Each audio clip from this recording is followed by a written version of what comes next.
안녕하세요. 캡틴의 주식 하이킥입니다.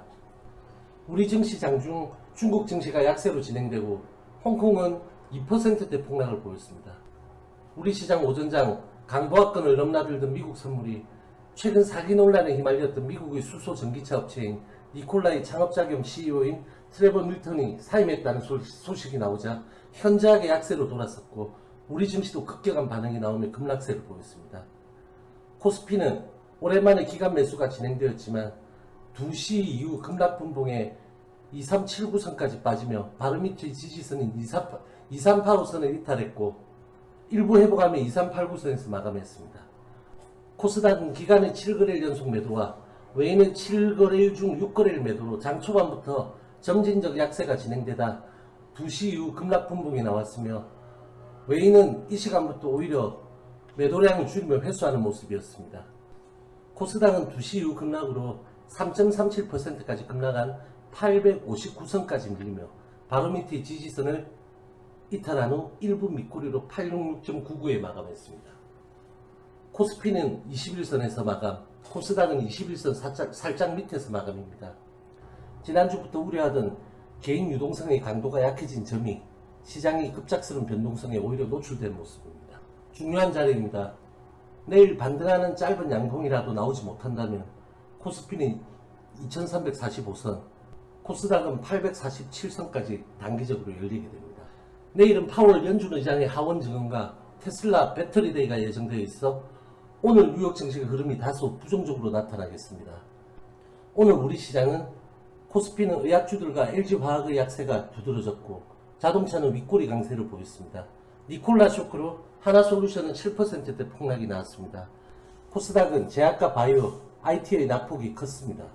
그러나 에스모 이슈인 유한양행과 오스코텍은 강세를 보였습니다. 코로나 확진세 경감으로 은택트와 코로나 테마들도 일제히 약세를 보였습니다. 특히 최근 지속적인 하락세를 보이던 원달러는 상승 출발했으나 장중 다시 하락 전환하며 단기의 원화가 절상폭을 극도로 키우는 상황으로 1160원까지 무너져 1158원으로 마감했습니다. 수출 등의 타격이 우려되며 주식시장의 불안감을 더 키웠습니다. 실제로 원달러가 하락을 본격적으로 시작하자 양지수는 급락 분봉을 키웠습니다. 이제 HLB를 살펴보겠습니다. 장전 비소세포 폐암의 우월한 데이터가 나오며 3.19% 갭 상승하여 장 초반 강수급으로 저항선들을 단숨에 돌파하며 강하게 133,800원 15%대까지 급등을 보였고 L생과는 약 10%의 이격을 두고 진행했습니다. 이후 시장과 섹터가 약세로 방을 잡자 수급이 사라지며 거래량 감소 상태로 길게 횡보를 보였고 2시 이후 시장이 무너지자 하방 매물이 집중되며 12만원 대마디를 여러 번 위협하다 시초가 위 긴 윗꼬리 양봉 도지로 마감하였습니다. 분봉을 보자면 장 초반 대부분의 거래가 나왔습니다. 긴 횡보 때는 거래량 급감, 이후 하방 때는 제한적 매물로 양봉 도지로 아주 짧지만 거래량의 방향은 확연하게 상방 거래량이 우위에 있었습니다. 오늘 거래량의 평균가 또한 126,200원으로 종가와 큰 편차가 있어 이를 증명해 줍니다.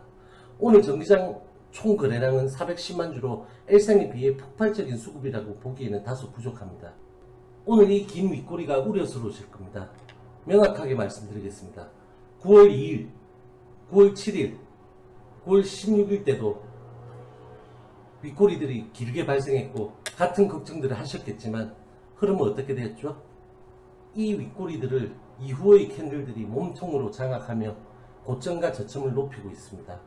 그리고 목요일 영상에서 말씀드린 적이 있는데 8월 이후 LB와 L생의 매집과 장악 상태는 L생이 더 뛰어납니다. 이로 인한 차이를 오늘 윗꼬리가 일부 해소해준 역할을 하게 될 거라고 저는 판단합니다. LB는 또다시 급등 중인 볼벤 상단을 돌파한 후 윗꼬리를 달며 오히려 이 구간의 저항 매물을 소화하는 모습입니다.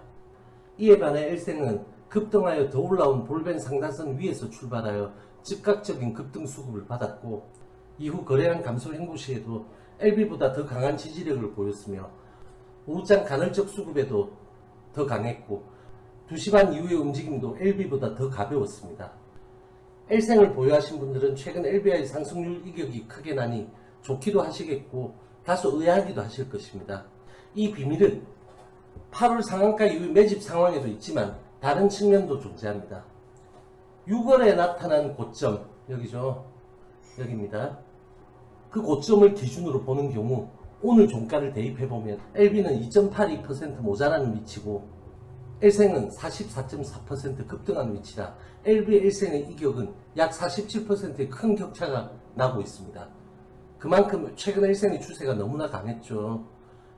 그런데 작년 연말 종가를 기준으로 오늘 종가를 대입해 본다면 LB는 올해 상승률이 18.1% 상승하는 위치고 L생은 24.3% 상승하는 위치로 두 종목의 이격은 약 6%가 나고 있다는 것입니다.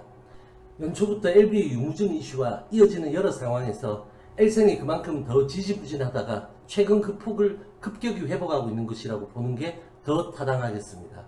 금요일 말씀드린 대로 L생은 오늘로서 과열권에 진입했습니다. 추가 상승 여력이 없는 것은 아니나 언제라도 강한 차익에 의한 단기 조정을 염두에 두어야 할 것입니다. LB는 물량 소화를 더 안정적으로 하고 있는 모습으로 여기에 대한 부담이 L생보다는 적습니다. 조만간 두 종목의 이격이 수렴되는 모습을 볼 수 있을 것이라고 예측됩니다. 오늘까지 개최되는 에스모에서 리보세라닙의 우수한 약효와 다양한 적응증이 다시 확인되었습니다.